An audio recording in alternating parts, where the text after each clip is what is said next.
ಹರಿ ಓಂ ಶ್ರೀ ಗುರುಭ್ಯೋ ನಮಃ. ಪ್ರತಿಯೊಬ್ಬ ಮನುಷ್ಯನು ಕೂಡ ತಾನು ತನ್ನ ಜೀವನದಲ್ಲಿ ಸುಖವಾಗಿ ಇರಬೇಕು ಅಂತ ಹೇಳಿ ಸಹಜವಾಗಿ ಬಯಸುತ್ತಾನೆ. ಆದರೆ ತಾನು ಯಾರು ಅಂತ ಹೇಳಿ ಗೊತ್ತಿಲ್ಲದೆ ಇರುವುದರಿಂದ ತನ್ನ ಹೆಸರು, ದೇಹ, ಸಂಪತ್ತು, ಇಂದ್ರಿಯಗಳು ಇತ್ಯಾದಿಗಳನ್ನು ತಾನು ಅಂತ ಹೇಳಿ ಭಾವಿಸಿ ಅದರ ಹಿಂದೆ ಓಡುತ್ತಾನೆ. ಇದರ ಕಾರಣ ಅಜ್ಞಾನ, ಅವಿದ್ಯೆ. ಈ ಅಜ್ಞಾನದಿಂದಾಗಿ ತನ್ನ ಸುಖ ಅಂತ ಹೇಳಿದರೆ ದೇಹಗಳ ಸುಖ, ಅದಕ್ಕೆ ಇಂದ್ರಿಯ ವಿಷಯಗಳನ್ನು ಪರ್ಚೇಸ್ ಮಾಡಿ ಇಂದ್ರಿಯಗಳಿಗೆ ಫೀಡ್ ಮಾಡಬೇಕು. ಆದ್ದರಿಂದ ಇಂದ್ರಿಯ ವಿಷಯಗಳನ್ನು ಪರ್ಚೇಸ್ ಮಾಡಬೇಕು ಅಂತ ಬಯಸುತ್ತಾನೆ. ಈ ಬಯಕೆಯನ್ನು ಕಾಮ ಅಂತ ಕರೆಯುತ್ತಾರೆ. ಈ ಕಾಮನೆಗಳನ್ನು ಈಡೇರಿಸಲು ಸಂಪತ್ತು ಬೇಕು. ಅದರಿಂದ ನಾನಾ ವಿಧವಾದ ಕರ್ಮಗಳಲ್ಲಿ ತೊಡಗಿಸಿಕೊಳ್ಳುತ್ತಾನೆ. ಹೀಗೆ ಅವಿದ್ಯೆ, ಕಾಮ, ಕರ್ಮ ಅಂತ ಹೇಳುವ ಚಕ್ರದಲ್ಲಿ ಸಿಕ್ಕಿ ಹಾಕಿಕೊಳ್ಳುತ್ತಾನೆ.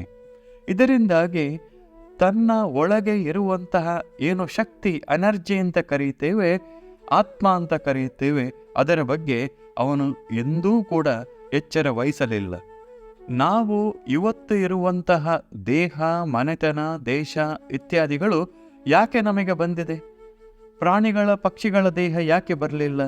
ಕಾರಣ ನಮ್ಮ ಹಿಂದಿನ ಜನ್ಮದಲ್ಲಿ ಮಾಡಿದಂತಹ ಕರ್ಮಗಳಿಗೆ ಅನುಗುಣವಾಗಿ ಒಂದು ಪರತತ್ವ ನಮ್ಮನ್ನು ಈ ದೇಹ, ಈ ಮನೆತನ, ಈ ದೇಶದಲ್ಲಿ ಹಾಕಿ ಕಳಿಸಿದೆ. ಆದ್ದರಿಂದ ನಾವು ಇವತ್ತು ಮಾಡುವ ಕರ್ಮಗಳಿಂದ ನಮ್ಮ ಮುಂದಿನ ಜನ್ಮದ ದೇಹಕ್ಕೆ ನಾವೇ ಕಾರಣವಾಗುತ್ತೇವೆ. ನಾವು ಅವಿದ್ಯೆ, ಕಾಮ, ಕರ್ಮ ಈ ಸೈಕಲಲ್ಲಿ ಬದುಕಿಕೊಂಡು ಮಾಡುವ ಕರ್ಮಗಳಿಂದ ಮುಂದಿನ ಜನ್ಮದಲ್ಲಿ ನಮಗೆ ಬರುವಂತಹ ದೇಹ ಮನುಷ್ಯ ದೇಹ ಸಿಗ್ತದೆ ಅಂತ ಹೇಳುವ ಗ್ಯಾರಂಟಿ ಇಲ್ಲ. ನಂತರ ನಾವು ಅವಿದ್ಯೆ, ಕಾಮ, ಕರ್ಮ ಈ ಸೈಕಲಲ್ಲಿ ಮಾಡುವಂತಹ ಕರ್ಮಗಳಲ್ಲಿ ನಾನು ಮತ್ತೆ ನನ್ನದು ಅಂತ ಹೇಳುವ ಅಹಂಕಾರ, ಮಮಕಾರಗಳು ಇವೆ. ಅದರಿಂದಾಗಿ ನಮಗೆ ದುಃಖದ ಸ್ಪರ್ಶ ಇಲ್ಲದ ಸುಖ ಸಿಗುವುದಿಲ್ಲ. ಹೀಗೆ ನಾವು ಇಂದಿನ ಸುಖದಿಂದ ವಂಚಿತರಾಗುತ್ತೇವೆ. ನಂತರ ಮುಂದಿನ ಜನ್ಮದಲ್ಲಿ ಬರುವ ದುಃಖಗಳಿಗೆ ಕಾರಣವಾಗುವಂತಹ ಕರ್ಮಗಳನ್ನು ಈಗ ನಾವು ಮಾಡ್ತಾ ಇರ್ತೇವೆ. ಈ ಎಚ್ಚರದ ಬಗ್ಗೆ, ಎಚ್ಚರದಲ್ಲಿ ಇರುವಾಗ ನೀನು ಎಚ್ಚರ ವಹಿಸುವಂತ ಶಾಸ್ತ್ರ ನಮಗೆ ತಿಳಿಸಿಕೊಡುತ್ತದೆ. ಇದು ಕರ್ಮ ಸಿದ್ಧಾಂತದ ಮೂಲ ಸಂದೇಶ. ಈ ಅಜ್ಞಾನದ ಮೂಲ ಕಾರಣ ಪ್ರತಿಯೊಬ್ಬ ಮನುಷ್ಯನೂ ಕೂಡ ಈ ಲೋಕಕ್ಕೆ ಬರುವಾಗ 15 ಬೇಲಿಗಳಿಂದ ಆವೃತನಾಗಿಯೇ ಹುಟ್ಟುತ್ತಾನೆ. ಈ 15 ಬೇಲಿಗಳಿಂದ ಹೊರಗೆ ಬಂದಾಗ ಅವನಿಗೆ ತನ್ನ ಅರಿವು, ಆತ್ಮದ ದರ್ಶನ ಆಗ್ತದೆ. ಅದನ್ನು ಸೆಲ್ಫ್ ರಿಯಲೈಸೇಷನ್ ಅಂತ ಕರೀತಾರೆ. ಆವಾಗ ಅವನಿಗೆ ತನ್ನನ್ನು ನಿಯಂತ್ರಿಸುವಂತಹ ಭಗವಂತನ ಅರಿವು ಬರುತ್ತದೆ. ಹೀಗೆ ನಮ್ಮ ಜೀವನದ ಮುಖ್ಯ ಉದ್ದೇಶ 15 ಬೇಲಿಗಳನ್ನು ಕಂಡುಹಿಡಿದು ಅದರಿಂದ ಹೊರಗೆ ಬರುವಂತಹ ಪ್ರಯತ್ನವನ್ನು ಮಾಡಬೇಕು. ಈ ಬೇಲಿಗಳಲ್ಲಿ ಬಾಹ್ಯ ಪ್ರಪಂಚದ ಬೇಲಿಗಳನ್ನು, ಇಂದ್ರಿಯ, ದೇಹ, ಹೆಸರು ಇತ್ಯಾದಿಗಳನ್ನು ಹಿಂದಿನ ಸಂಚಿಕೆಗಳಲ್ಲಿ ನೋಡಿದ್ದೇವೆ. ಕೇಳಲಿಲ್ಲ ಅಂತಿದ್ರೆ ಹಿಂದಿನ ಸಂಚಿಕೆಗಳ ಲಿಂಕನ್ನು ಕೆಳಗೆ ಕೊಟ್ಟಿದ್ದೇವೆ, ಅದನ್ನು ಕೇಳಿ ಬರಬಹುದು. ಇವತ್ತಿನಿಂದ ಮುಂದಿನ ಕೆಲವು ಸಂಚಿಕೆಗಳಲ್ಲಿ ನಾವು ನಮ್ಮ ಜೀವನದಲ್ಲಿ ಬಹಳ ಮಹತ್ವದ ವಿಷಯಗಳಾದ ಮನಸ್ಸು, ಬುದ್ಧಿಗಳ ಬಗ್ಗೆ ನೋಡಲಿಕ್ಕಿದ್ದೇವೆ. ಇದರಲ್ಲಿ ವಿಶೇಷವಾದಂತಹ ಕಥೆಗಳು ಅಥವಾ ಎಂಟರ್ಟೈನಿಂಗ್ ಎಕ್ಸಾಂಪಲ್ಸ್ ಬರುವುದು ಕಡಿಮೆ. ಆದರೆ ಆಸಕ್ತಿ ಕೊಟ್ಟು ಕೇಳಿದರೆ ಬಹಳ ಖುಷಿ ಕೊಡ್ತದೆ. ಆಸಕ್ತಿ ಕೊಡದೆ ಕೇಳಿದರೆ ಏನು ಅರ್ಥ ಆಗದೆ ಹೋಗಬಹುದು, ಶಾಸ್ತ್ರಗಳ ಮೇಲೆ ಅಪಾರ್ಥ ಆಗಬಹುದು. ಆದರೆ ಎಲ್ಲರಿಗೂ ತಿಳಿದಿರುವ ವಿಷಯ, ನಮ್ಮ ಮನಸ್ಸಿನಲ್ಲಿ ಬರುವಂತಹ ವಿಷಯಗಳನ್ನು ಒಬ್ಸರ್ವ್ ಮಾಡಿ ಅದನ್ನು ನಿಯಂತ್ರಣಕ್ಕೆ ತಂದರೆ ನಾವು ನಮಗೆ ಬೇಕಾದದ್ದನ್ನು ಸಾಧಿಸಬಹುದು, ಅಟ್ಲೀಸ್ಟ್ ಆ ದಾರಿಯಲ್ಲಿ ಹೋಗಬಹುದು ಅಂತ ಹೇಳುವ ಒಂದು ಚಿಂತನೆಯೊಂದಿಗೆ ಮುಂದುವರಿಸೋಣ. ಈಗ ಅಂತರಂಗ ಪ್ರಪಂಚದ ಪ್ರವೇಶ ಮಾಡೋಣ. ನಮಗೆ ತಿಳಿದಿರುವ ಅಂತರಂಗ ಪ್ರಪಂಚ ಅಂತ ಹೇಳಿದರೆ ಮನಸ್ಸು. ನಮಗೆ ನಮ್ಮ ಇಂದ್ರಿಯಗಳ ಮೂಲಕ ನಮಗೆ ಮನಸ್ಸು ಇದೆ ಹೇಳಿ ತಿಳಿಯಲ್ಲ. ಆದರೆ ನಮ್ಮ ಅನುಭವದ ಮೂಲಕ ನಮಗೆ ಮನಸ್ಸು ಇದೆ ಅಂತ ಹೇಳಿ ತಿಳಿಯುತ್ತದೆ. ಯಾಕೆ ಹೇಳಿದರೆ ನಾವು ಯಾವುದೇ ಒಂದು ಇಂದ್ರಿಯ ಪದಾರ್ಥವನ್ನು ಎಕ್ಸ್ಪೀರಿಯನ್ಸ್ ಮಾಡುವಾಗ, ಉದಾಹರಣೆಗೆ ಒಂದು ತಿಂಡಿಯನ್ನು ನಾಲಿಗೆಯ ಮುಖಾಂತರ ನಾವು ತಿನ್ನುವಾಗ ನಮಗೆ ಅನುಭವ ಆಗುವುದು ಮನಸ್ಸಿನಲ್ಲಿ. ಅದೇ ರೀತಿ ಯಾವುದೇ ಕ್ರಿಯೆಯನ್ನು ಮಾಡುವ ಮೊದಲು ನಾವು ಯೋಚನೆ ಮಾಡ್ತೇವೆ. ಯೋಚನೆ ಮಾಡುವುದು ಮನಸ್ಸಿನಲ್ಲಿ.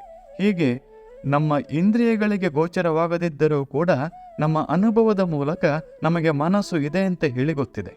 ನಮಗೆ ಮನಸ್ಸು ಇರುವುದರಿಂದ ಅನೇಕ ರೀತಿಯಾದಂತಹ ಸಾಧನೆಗಳನ್ನು ಮಾಡಲಿಕ್ಕೆ ಆಗ್ತದೆ. ಆದರೆ ಮನಸ್ಸನ್ನು ನಾನು ಅಂತ ಹೇಳಿ ಭಾವಿಸುವುದರಿಂದ ಅನೇಕ ದುಷ್ಪರಿಣಾಮಗಳು ಆಗುತ್ತದೆ. ನಾವು ನಮ್ಮ ದೇಹವನ್ನು ನಾನು ಅಂತ ಹೇಳಿ ಭಾವಿಸಿದ್ದರಿಂದ ನಮ್ಮ ದೇಹ ಯಾವ ರೀತಿ ಇನ್ನೊಬ್ಬರಿಗೆ ಕಾಣಬೇಕು, ಅದರ ಬಗ್ಗೆ ಅಧಿಕ ಸಮಯ ಸಂಪತ್ತನ್ನು ವ್ಯರ್ಥ ಮಾಡ್ತಾ ಇದ್ದೇವೆ. ಅದರಿಂದ ನಮಗೆ ಏನೂ ಪ್ರಯೋಜನ ಇಲ್ಲ. ಅದಕ್ಕಿಂತಲೂ ಭಯಾನಕ ನಾವು ನಮ್ಮ ಮನಸ್ಸನ್ನು ನಾನು ಅಂತ ಹೇಳಿ ತಿಳಿಯುವುದರಿಂದ. ಅಧ್ಯಾತ್ಮಶಾಸ್ತ್ರಗಳ ಮುಖ್ಯ ಸಂದೇಶ ಏನು ಅಂತ ಹೇಳಿದರೆ, ಮನುಷ್ಯ ತನ್ನ ಮನಸ್ಸನ್ನು ತಾನು ಅಂತ ಹೇಳಿ ಭಾವಿಸಿ ಮನಸ್ಸಿನ ಸುಖ ದುಃಖಗಳೇ ನನ್ನ ಸುಖ ದುಃಖಗಳು ಅಂತ ಹೇಳಿ ಭ್ರಮಿಸುತ್ತಾ ಬದುಕುತ್ತಾನೆ. ಅದರಿಂದಾಗಿ ಮನಸ್ಸು ಹೇಳಿದ ಹಾಗೆ ನಾವು ಬದುಕುತ್ತಾ ಇದ್ದೇವೆ. ಮನಸ್ಸಿಗಿಂತ ಭಿನ್ನವಾದ ಅಸ್ತಿತ್ವ ನಮಗೆ ಇದೆ ಅಂತ ಹೇಳುವ ವಿಷಯವೇ ಗೊತ್ತಿಲ್ಲ. ಅದರಿಂದಾಗಿ ಅನೇಕ ಬಾರಿ ನಾವು ನಮ್ಮ ವಿರುದ್ಧವಾಗಿ ನಾವೇ ವರ್ತಿಸುತ್ತೇವೆ. ಇದನ್ನೇ ಕೃಷ್ಣ ಗೀತೆಯಲ್ಲಿ ಹೇಳಿದ್ದು, ನಮಗೆ ಹೊರಗಿನ ವೈರಿಗಳು ಬೇಡ, ನಮ್ಮ ಮನಸ್ಸೇ ನಮಗೆ ಶತ್ರು, ನಮ್ಮ ಮನಸ್ಸೇ ನಮಗೆ ಮಿತ್ರ. ಉದ್ಧರೇದಾತ್ಮನಾತ್ಮಾನಂ ನಾತ್ಮಾನಮವಸಾದಯೇತ್ ಆತ್ಮೈವ ಹ್ಯಾತ್ಮನೋ ಬಂಧುಃ ಆತ್ಮೈವ ರಿಪುರಾತ್ಮನಃ. ನೀನು ಯಾವ ರೀತಿ ಮನಸ್ಸನ್ನು ಟ್ರೈನ್ ಮಾಡಿದ್ದಿ, ಮನಸ್ಸನ್ನು ಉಪಯೋಗಿಸುತ್ತಿ, ಅದರ ಮೇಲೆ ನಿನಗೆ ಮನಸ್ಸು ಮಿತ್ರನೋ ಶತ್ರುವೋ ಹೇಳಿ ಅವಲಂಬಿತವಾಗಿದೆ ಅಂತ. ಮನುಷ್ಯನ ಜೀವನದಲ್ಲಿ ಮನಸ್ಸು ಬಹಳ ಮುಖ್ಯ ಪಾತ್ರ ವಹಿಸುತ್ತದೆ ಅಂತ ಹೇಳಲಿಕ್ಕೆ ಶಾಸ್ತ್ರ ಬೇಕಂತಿಲ್ಲ. ಗುಡ್ ಮಾರ್ನಿಂಗ್ ಮೆಸೇಜ್ ನೋಡಿದರೆ ಸಾಕು. ಆದರೆ ಯಾವ ರೀತಿ ಮನಸ್ಸನ್ನು ಅಬ್ಸರ್ವ್ ಮಾಡಿ ಅದನ್ನು ಕಂಟ್ರೋಲ್ ಮಾಡಬೇಕು, ಅದು ಸ್ಟೆಪ್ ಬೈ ಸ್ಟೆಪ್ ಗೈಡ್ ಶಾಸ್ತ್ರದಲ್ಲಿ ಇದೆ. ಇದಕ್ಕೆ ಕೆಲವು ಎಕ್ಸಾಂಪಲ್ಗಳನ್ನು ನೋಡೋಣ. ರಾತ್ರಿ ಮಲಗುವಾಗ ಬೆಳಿಗ್ಗೆ ಎದ್ದು ವಾಕಿಂಗ್ ಹೋಗಬೇಕು ಅಂತ ನಾವು ಡಿಸೈಡ್ ಮಾಡಿರ್ತೇವೆ. ಬೆಳಿಗ್ಗೆ ಅಲಾರ್ಮ್ ಆದ ಕೂಡಲೇ ಆಫ್ ಮಾಡಿ ಮಲಗ್ತೇವೆ. ಯಾಕೆ? ಮನಸ್ಸು ಹೇಳ್ತದೆ, ನೀನು ಈಗ ವಾಕಿಂಗ್ ಹೋದರೆ ನನಗೆ ದುಃಖ ಆಗ್ತದೆ, ಕಷ್ಟ ಆಗ್ತದೆ, ಹೋಗಬೇಡ. ನಾವು ಮನಸ್ಸಿನ ಮಾತು ಕೇಳಿದರೆ ನಾವು ನಮ್ಮ ಏಳಿಗೆಯ ವಿರುದ್ಧವಾಗಿ, ನಮ್ಮ ಆರೋಗ್ಯದ ವಿರುದ್ಧವಾಗಿ ನಡೆದುಕೊಂಡ ಹಾಗೆ. ಆವಾಗ ನಾವು ಮನಸ್ಸಿಗೆ ಟ್ರೈನ್ ಮಾಡಿದರೆ, ನೀನು ಇವತ್ತು ವಾಕಿಂಗ್ ಹೋಗದೇ ಇದ್ದರೆ ನಾಳೆ ಆಸ್ಪತ್ರೆಗೆ ಹೋಗಬೇಕಾಗ್ತದೆ, ಆದ್ದರಿಂದ ಹೋಗು ಅಂತ ಹೇಳಿದರೆ ನಂತರ ಮನಸ್ಸು ಕೇಳ್ತದೆ. ಆಗ ವಾಕಿಂಗ್ ನಮ್ಮ ರುಟೀನ್ ಆಗಿ ಹೋಗಿಬಿಡ್ತದೆ. ಇಲ್ಲದಿದ್ದರೆ ಒಂದು ದಿವಸ ಮಿಸ್ ಮಾಡಿದರೆ ಅದು ಪ್ರತಿ ದಿವಸ ನಿಮಗೆ ಬೆಳಿಗ್ಗೆ ಇವತ್ತು ಹೋಗಬೇಡ ಅಂತ ಹೇಳ್ತದೆ. ಇದು ನಮಗೆ ಗೊತ್ತಿರುವಂತಹ ವಿಷಯ. ಅದೇ ರೀತಿ ವೀಕೆಂಡ್ ದಿವಸ ಬೆಳಿಗ್ಗೆ ಎದ್ದು ಜಪ, ಪೂಜೆ, ಭಜನೆ ಎಲ್ಲ ಮಾಡು ಅಂತ ಹೇಳಿದರೆ ಮನಸ್ಸು ಬಿಡಲ್ಲ. ಮನಸ್ಸು ಹೇಳ್ತದೆ, ಇವತ್ತು ವೀಕೆಂಡ್ 12 ಗಂಟೆ ತನಕ ಸ್ನಾನ ಮಾಡಲಿಕ್ಕಿಲ್ಲ ಅಂತ ಹೇಳ್ತದೆ. ಮನಸ್ಸಿಗೆ ದಾಸರಾದರೆ ನಾವು ಸಾಯಂಕಾಲ ತನಕ ಸ್ನಾನ ಮಾಡೋಲ್ಲ. ನಾವು ವಾಕಿಂಗ್ ಹೋಗಲಿಕ್ಕೆ ನಮಗೆ ಇಷ್ಟ ಇರಲಿಲ್ಲ, ಆದರೂ ಕೂಡ ಮನಸ್ಸಿಗೆ ಕನ್ವಿನ್ಸ್ ಮಾಡಿ ಹೋಗಿದ್ದೇವೆ. ಯಾಕೆ? ಡಾಕ್ಟರ್ ನಮಗೆ ವಾರ್ನಿಂಗ್ ಕೊಟ್ಟಿದ್ದಾರೆ ನಮ್ಮ ಹೆಲ್ತ್ ರಿಸ್ಕ್ ಬಗ್ಗೆ. ಅದೇ ರೀತಿ ಯಾರಾದರೂ ನಮ್ಮ ಫ್ರೆಂಡ್ಸ್ ಬೆಳಿಗ್ಗೆ 9 ಗಂಟೆಗೆ ಬನ್ನಿ, ಪಾರ್ಟಿ ಇದೆ ಅಂತ ಹೇಳಿದರೆ ನಾವು ರೆಡಿಯಾಗಿ ಹೋಗ್ತೇವೆ.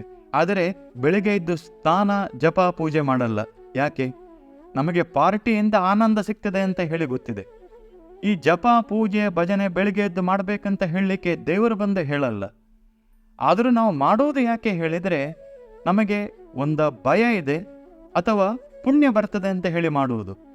ಅದರಲ್ಲಿ ಆನಂದ, ಆಸಕ್ತಿ, ಶ್ರದ್ಧೆ ಇಲ್ಲ. ಯಾವಾಗ ನಾವು ಈ ತತ್ವಜ್ಞಾನದಲ್ಲಿ ಆಸಕ್ತಿಯನ್ನು ಬೆಳೆಸುತ್ತೇವೆಯೋ ಶ್ರದ್ಧೆ ಬರುತ್ತದೆ. ಆ ಶ್ರದ್ಧೆಯಿಂದ ನಾವು ಮನಸ್ಸನ್ನು ಕನ್ವಿನ್ಸ್ ಮಾಡಿ ನಮಗೆ ಬೇಕಾದ ಹಾಗೆ ಮನಸ್ಸನ್ನು ಟ್ರೈನ್ ಮಾಡಬಹುದು, ಮನಸ್ಸನ್ನು ಗೆಲ್ಲಬಹುದು. ಹೀಗೆ ಯಾವ ರೀತಿ ದೇಹ ಹೇಳಿದರೆ ನಾನಲ್ಲವೋ ಅದೇ ರೀತಿ ಮನಸ್ಸು ಹೇಳಿದರೆ ಕೂಡ ನಾನಲ್ಲ. ಮನಸ್ಸಿನ ಸುಖ ದುಃಖಗಳು ನನ್ನ ಸುಖ ದುಃಖಗಳು ಅಲ್ಲ. ಮನಸ್ಸು ಹೇಳಿದ ಹಾಗೆ ನಾನು ಕುಣಿಯುವುದು ಬದುಕು ಅಲ್ಲ. ಈ ಹಿನ್ನೆಲೆಯೊಂದಿಗೆ ನಾವು ಆಧ್ಯಾತ್ಮಶಾಸ್ತ್ರಗಳಲ್ಲಿ ಬರುವಂತಹ ಅಂತರಂಗ ಪ್ರಪಂಚವನ್ನು ನೋಡೋಣ. ಅಂತರಂಗ ಪ್ರಪಂಚದಲ್ಲಿ ಕೇವಲ ಮನಸ್ಸು ಅಲ್ಲ, ಅದರಲ್ಲಿ 5 ವಿಭಾಗಗಳು ಇವೆ: ಮನಸ್ಸು, ಬುದ್ಧಿ, ಅಹಂಕಾರ, ಚಿತ್ತ, ಚೇತನ. ಇದರಲ್ಲಿ ಮನಸ್ಸು ಹೇಳಿದರೆ ಏನು? ಮನಸ್ಸಿನಲ್ಲಿ ಆಗುವುದು ಸಂಕಲ್ಪ ವಿಕಲ್ಪಗಳು. ಅಂದರೆ ನಾವು ಒಂದು ಕೆಲಸವನ್ನು ಮಾಡಬೇಕು ಅಂತ ಸಂಕಲ್ಪ ಮಾಡ್ತೇವೆ, ಮತ್ತು ಕೂಡಲೇ ನಮಗೆ ಸಂಶಯ ಬರ್ತದೆ, ಅದು ಮಾಡಬೇಕಾ ಬೇಡ ಆಮೇಲೆ ನೋಡೋಣ. ಈ ದ್ವಂದ್ವಗಳು ಬರ್ತದೆ. ಕೆಲವು ಸಲ ಪರ್ಚೇಸ್ ಮಾಡಲಿಕ್ಕೆ ಹೋಗ್ತೇವೆ, ಅದನ್ನು ತಗೊಳ್ಳೋಣ ಅಥವಾ ಇನ್ನೊಂದು ತಗೊಳ್ಳೋಣ, ಈ ಅಂಗಡಿಯಲ್ಲಿ ತಗೊಳ್ಳೋಣ ಇನ್ನೊಂದು ಅಂಗಡಿಯಲ್ಲಿ ತಗೊಳ್ಳೋಣ, ಇಲ್ಲ ಆನ್ಲೈನ್ ಬೆಟರ್ ಅಂತ ಕಾಣುತ್ತೆ. ಈ ರೀತಿಯಾಗಿ ನಮ್ಮನ್ನು ಸಂಶಯಕ್ಕೆ ಎಡೆ ಮಾಡುತ್ತದಲ್ವ, ಅದು ಮನಸ್ಸಿನಲ್ಲಿ ಆಗುವುದು. ಇಲ್ಲಿ ನಾವು ಏನಾದರೂ ಸಂಶಯ ಅಥವಾ ತೀರ್ಮಾನ ಬಂದರೂ ಕೂಡ ಅಲ್ಲಿ ಯೋಚನೆ ಇರಲ್ಲ, ಅದು ಇನ್ಸ್ಟೆಂಟ್ ಆಗಿ ಆಗ್ತದೆ. ಈಗ ಇವತ್ತು ಪ್ರವಚನ ಇದೆ ಬರ್ತೀರಾ ಅಂತ ಕೇಳಿದರೆ ನಾವು ಇನ್ಸ್ಟೆಂಟ್ ಆಗಿ ನೋ ಅಂತ ಹೇಳ್ತೇವೆ, ಇಲ್ಲಿ ಯೋಚನೆ ಇರಲ್ಲ. ಆದ್ದರಿಂದ ಮನಸ್ಸಿನಲ್ಲಿ ಆಗುವ ಸಂಶಯ ಮೆಂಟಲ್ ಡೌಟ್, ಮನಸ್ಸಿನಲ್ಲಿ ಆಗುವ ತೀರ್ಮಾನ ಮೆಂಟಲ್ ಡಿಸಿಷನ್. ಇನ್ನು ಬುದ್ಧಿ ಹೇಳಿದರೆ ಮನಸ್ಸಿನಲ್ಲಿ ಬರುವ ವಿಷಯಗಳ ಬಗ್ಗೆ ನಾವು ಯೋಚನೆ ಮಾಡಿ, ಕ್ಯಾಲ್ಕುಲೇಷನ್ ಮಾಡಿ, ನಮ್ಮ ಎಕ್ಸ್ಪೀರಿಯನ್ಸ್ಗಳನ್ನೆಲ್ಲ ಉಪಯೋಗ ಮಾಡಿ ಕೊನೆಗೆ ಒಂದು ನಾವು ತೀರ್ಮಾನಕ್ಕೆ ಬರ್ತೇವೆ. ಇದಿಷ್ಟೂ ಕೂಡ ಬುದ್ಧಿಯ ಕೆಲಸ. ಈಗ ಸೀರೆ ತಗೊಳ್ಬೇಕೋ ಬೇಡವಾ ಅಂತ ಒಂದು ವಿಷಯ ಮನಸ್ಸಿಗೆ ಬಂದರೆ ಬೇಕಾ ಬೇಡವಾ ಅಂತ ಹೇಳುವುದು ಮನಸ್ಸಿನ ಕೆಲಸ. ಆದರೆ ನಂತರ ಅದರ ಬಗ್ಗೆ ಯೋಚನೆ ಮಾಡುವಾಗ, ನಾನು ಸೀರೆ ತಗೊಂಡು 3-4 ತಿಂಗಳಾಯಿತು, ಇನ್ನು ನೆಕ್ಸ್ಟ್ ವೀಕ್ ನನ್ನ ಆ್ಯನಿವರ್ಸರಿ, ಉಳಿದವರೆಲ್ಲ ಸೀರೆ ತಗೊಂಡಿದ್ದಾರೆ, ನನ್ನ ಹತ್ರ ಈ ಕಲರ್ನ ಸೀರೆ ಇಲ್ಲ. ಈ ರೀತಿಯಾಗಿ ನಾವು ಕ್ಯಾಲ್ಕುಲೇಷನ್ ಎಲ್ಲ ಮಾಡಿ ಸೀರೆ ತಗೊಳ್ಳೇಬೇಕು ಅಂತ ಹೇಳಿ ಒಂದು ತೀರ್ಮಾನಕ್ಕೆ ಬರ್ತೇವಲ್ವ, ಇದಿಷ್ಟು ಕೂಡ ಬುದ್ಧಿಯ ಕೆಲಸ. ಇಲ್ಲಿ ಈ ಡಿಸಿಷನ್, ಇದು ಇಂಟೆಲೆಕ್ಚುವಲ್ ಡಿಸಿಷನ್. ಈ ತೀರ್ಮಾನವನ್ನು ಬದಲಾಯಿಸುವುದು ಬಹಳ ಕಷ್ಟ. ಈ ತೀರ್ಮಾನ ಡಿಸಿಷನ್ ಸರಿಯಾಗಿರ್ಬೋದು ತಪ್ಪಾಗಿರ್ಬೋದು, ಅದು ಬೇರೆ.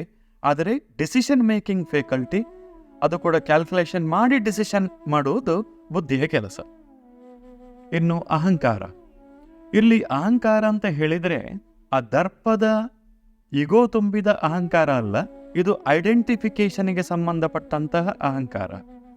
ಎಕ್ಸಾಂಪಲಿಗೆ, ನಾವು ಫ್ರೆಂಡ್ ಜೊತೆ ಎಲ್ಲಿಗೋ ಹೋಗ್ತೇವೆ, ಅಲ್ಲಿ 2 ಲೋಟ ಕಾಫಿ ಮಾಡಿ ಕೊಡ್ತಾರೆ. ಒಬ್ಬನಿಗೆ ಶುಗರ್ಲೆಸ್, ಇನ್ನೊಬ್ಬನಿಗೆ ನಾರ್ಮಲ್ ಕಾಫಿ. ಆಗ ನಾವು ಕೇಳ್ತೇವೆ, ಇದು ನನಗೋ ಫ್ರೆಂಡಿಗೋ ಅಂತ. ಇಲ್ಲಿ ನನಗೋ ಅಂತ ಹೇಳುವಾಗ ಇದು ಐಡೆಂಟಿಫಿಕೇಶನ್, ನನಗೆ ಯಾವ ಕಾಫಿ. ಇಲ್ಲಿ ನನಗೆ ಅಂತ ಹೇಳುವಾಗ ಅಭಿಮಾನ ಇಲ್ಲ, ಅಹಂಕಾರ ಇಲ್ಲ, ಜಸ್ಟ್ ನಮಗೆ ಐಡೆಂಟಿಫಿಕೇಶನ್. ಈ ಅಹಂಕಾರದಿಂದ ಬಾಹ್ಯ ಪ್ರಪಂಚದ ವಿಷಯಗಳು ನಮಗೆ ಸಂಬಂಧಪಡುವುದು. ಈಗ ಪ್ರಪಂಚದ ಅಥವಾ ದೇಶದ ಯಾವುದೋ ಮೂಲೆಯಲ್ಲಿ ಮಳೆ ಬಂತು ಅಂತ ಹೇಳಿದರೆ ನಮಗೆ ಅದರಲ್ಲಿ ವಿಶೇಷ ಕನ್ಸರ್ನ್ ಇರಲ್ಲ. ಅದೇ ನಮ್ಮ ಊರಿನಲ್ಲೇ ಮಳೆ ಬಂತು ಅಂತ ಹೇಳಿದರೆ ನಾವು ಆ ಮಳೆಗೆ ಬೇಕಾದಂತಹ ಪ್ರಿಪರೇಷನ್ ಮಾಡ್ತೇವೆ. ಇಲ್ಲಿ ಮಳೆ ಬಂದದ್ದು ಮುಖ್ಯ ಅಲ್ಲ, ನಮ್ಮ ಊರಿನಲ್ಲಿ ಮಳೆ ಬಂದದ್ದು ಮುಖ್ಯ ಆಗ್ತದೆ. ಹೀಗೆ ಹೊರಗಿನ ವಿಷಯವನ್ನು ನಮಗೆ ಕನೆಕ್ಟಿವಿಟಿ ಮಾಡುವುದು ಈ ಅಹಂಕಾರ ತತ್ವ. ಚಿತ್ತ ಹೇಳಿದರೆ ಮೆಮರಿ ಶೆಲ್, ಸ್ಮರಣಶಕ್ತಿ. ಒಬ್ಬ ಮನುಷ್ಯನ ಅಸ್ತಿತ್ವಕ್ಕೆ ಈ ಸ್ಮರಣಶಕ್ತಿ ಬಹಳ ಮುಖ್ಯ. ಒಬ್ಬ ಮನುಷ್ಯ ಕೋಮಾ ಪೇಷಂಟ್ ಆಗಿ ಇದ್ದಾನೆ ಹೇಳಿದರೆ ಅವನು ಇದ್ದು ಇಲ್ಲದ ಹಾಗೆ. ಯಾಕೆ ಹೇಳಿದರೆ ಅವನಿಗೆ ತಾನು ಇದ್ದೇನೆ ಅಂತ ಹೇಳಿಯೇ ಗೊತ್ತಿಲ್ಲ. ಮರೆಯುವ ರೋಗ ಇದೆ ಅಲ್ವಾ, ಯಾರಿಗಾದರೂ ಆ ರೋಗ ಇದ್ದರೆ ಅವರಿಗೆ ನಿನ್ನೆ ಎಲ್ಲಿ ಮಲಗಿದ್ದೆ, ಇವತ್ತು ಬೆಳಿಗ್ಗೆ ಎಲ್ಲಿ ಎಚ್ಚರಾಗಿದೆ ಏನೂ ಗೊತ್ತಿಲ್ಲ. ಪ್ರೆಸೆಂಟ್ ಟೆನ್ಸ್ ಮಾತ್ರ, ಪಾಸ್ಟ್ ಟೆನ್ಸ್ ಏನೂ ಇರಲ್ಲ. ಆವಾಗ ಬದುಕಿಗೆ ವಿಶೇಷವಾದ ಅರ್ಥ ಇರಲ್ಲ. ನಮಗೆ ಹಿಂದಿನ ಘಟನೆಗಳು ಆದದ್ದೆಲ್ಲ ನೆನಪಿರ್ತದಲ್ವ, ಅದು ಚಿತ್ತದ ಕೆಲಸ. ಚಿತ್ತದ ವಿಸ್ತಾರ ಆದಾಗ ಅದು ಅನೇಕ ಜನ್ಮಗಳಿಗೆ ಹೋಗ್ತದೆ. ಅದೇ ಚಿತ್ತದ ಸಂಪೂರ್ಣ ವಿಸ್ತಾರ ಆದಾಗ ನಮಗೆ ಆಗುವುದು ನಮ್ಮ ರಿಯಲ್ ಐಡೆಂಟಿಫಿಕೇಶನ್, ಅದು ಚೇತನ. ಹೀಗೆ ಮನಸ್ಸು, ಬುದ್ಧಿ, ಅಹಂಕಾರ, ಚಿತ್ತ, ಆ ಚಿತ್ತದ ಪೂರ್ಣ ವಿಸ್ತಾರ ಆಗುವಾಗ ನಮಗೆ ಗೊತ್ತಾಗ್ತದೆ, ನಾನು ಹಿಂದಿನ ಜನ್ಮದಲ್ಲಿ ಏನಾಗಿದ್ದೆ, ಅದಕ್ಕಿಂತ ಹಿಂದಿನ ಜನ್ಮದಲ್ಲಿ ಏನಾಗಿದ್ದೆ.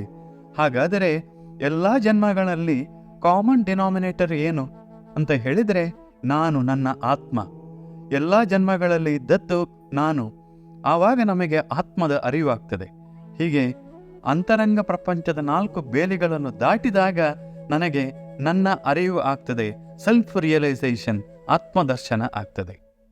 ನಾವು ನಮ್ಮ ದೇಹವನ್ನು ನಾನು ಅಂತ ಹೇಳಿ ತಪ್ಪಾಗಿ ತಿಳಿದದ್ದರಿಂದ ನಮ್ಮ ದೇಹದ ಮೇಲೆ ಕಾನ್ಸಂಟ್ರೇಷನ್ ಕೊಟ್ಟು ನಮ್ಮ ಜೀವನ ಮಾಡ್ತಾ ಇದ್ದೇವೆ.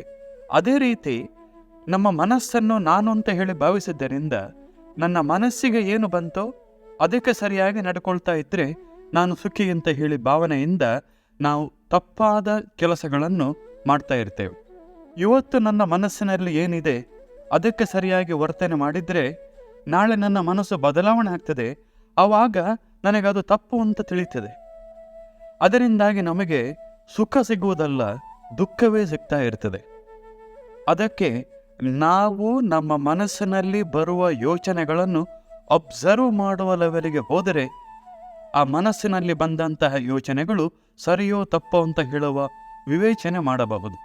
ಇದು ಸಾಧ್ಯ ಆಗುವುದು ನಾನು ಮತ್ತು ನನ್ನ ಮನಸ್ಸು ಬೇರೆ ಬೇರೆ ಅಂತ ತಿಳಿದಾಗ ಮಾತ್ರ ಸಾಧ್ಯ.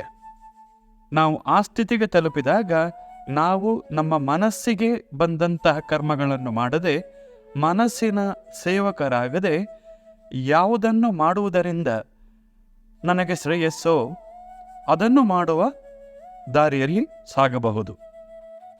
ಇನ್ನು ಯಾವ ರೀತಿ ಈ ನಮ್ಮ ಅಂತರಂಗದ ಬೇಲಿಗಳು ನಮ್ಮನ್ನು ನಮ್ಮ ಶ್ರೇಯಸ್ಸಿನ ದಾರಿಯಲ್ಲಿ ಹೋಗದೇ ಇರಲಿಕ್ಕೆ ನಮ್ಮನ್ನು ಬ್ಲಾಕ್ ಮಾಡ್ತೇವೆ, ಈ ಬೇಲಿಗಳಿಂದ ಬಿಡುಗಡೆ ಹೊಂದುವುದು ಹೇಗೆ, ಇವೆಲ್ಲವನ್ನು ಮುಂದಿನ ಸಂಚಿಕೆಗಳಲ್ಲಿ ನೋಡುವ ಯಥಾಶಕ್ತಿ ಪ್ರಯತ್ನ ಮಾಡೋಣ. ಶಾಸ್ತ್ರಗಳ ಸಂದೇಶ ಇಷ್ಟೇ: ನೀನು ನಿನ್ನ ಮನಸ್ಸನ್ನು ಗೆದ್ದರೆ ಈ ಜನ್ಮದಲ್ಲಿಯೂ ಕೂಡ ನೀನು ಸುಖವಾಗಿ ಇರಬಹುದು. ನಂತರ ಈ ದೇಹವನ್ನು ಬಿಟ್ಟ ನಂತರವೂ ಕೂಡ ನಿನಗೆ ಸಂಸಾರ ಚಕ್ರದ ಬಿಡುಗಡೆಯ ದಾರಿಯಲ್ಲಿ ಹೋಗುತ್ತೆ ಅಂತ ಹೇಳ್ತಾರೆ. ಇದೇ ನಿವೃತ್ತಿಯ ಮಾರ್ಗ. ಇವತ್ತು ಕೇಳಿದಂತಹ ಅನೇಕ ವಿಚಾರಗಳು ಹೊಸತಿರಬಹುದು. ನಾವು ನಮ್ಮ ಮನಸ್ಸನ್ನು ಈ ಹೊಸ ವಿಚಾರಗಳಿಗೆ ಟ್ಯೂನ್ ಮಾಡಿದರೆ ನಾವು ನಮ್ಮ ಮನಸ್ಸನ್ನು ಗೆಲ್ಲುವ ದಾರಿಯಲ್ಲಿ ಸಾಗಬಹುದು. ಈ ಅಂತರಂಗ ಪ್ರಪಂಚದ ಚಿಂತನೆಯನ್ನು ಮುಂದಿನ ಸಂಚಿಕೆಯಲ್ಲಿ ಮುಂದುವರಿಸೋಣ. ನಮಸ್ಕಾರ. ಶ್ರೀಕೃಷ್ಣಾರ್ಪಣಮಸ್ತು.